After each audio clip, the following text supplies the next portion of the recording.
how do you create a kind of fertile ground in which our colleagues engage in those processes? That's a political question. That's an institutional question or departmental question.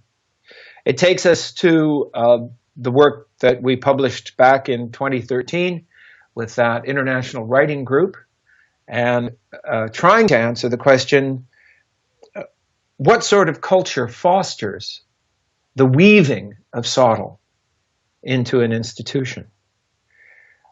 That's a fascinating question because it reminds us that the politics of this work and the process of this work are inextricably linked. When we reward people for teaching effectiveness, for educational leadership, and for SoTL work, we need to acknowledge the value of the process. As institutions, we're not good at that.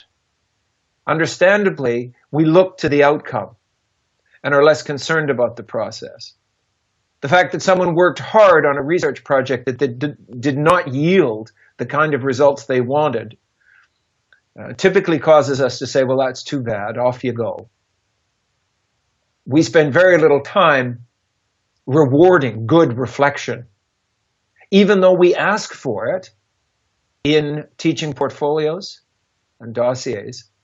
We aren't very good at knowing what to do with it when we read it, other than say, you're a thoughtful person.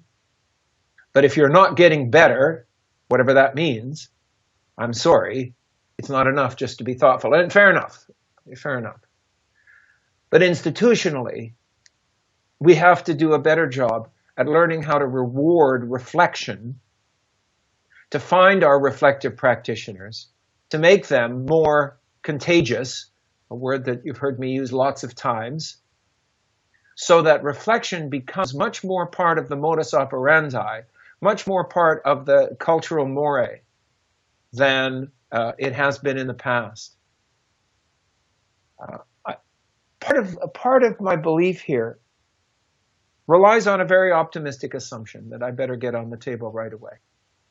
It is that we work with bright, highly competent people who, when they put their minds to something, typically yield something good. That's an assumption. So if our colleagues are thinking about something, I believe they're getting better at it. Relatedly, if they're talking to other people about these things, I believe they're getting better at it. It doesn't have to be something that takes place necessarily in a very beautifully designed and organized and run workshop, as valuable as that might be. So I really believe in the value of individual thought, and I believe in the value of individual investigation and conversation.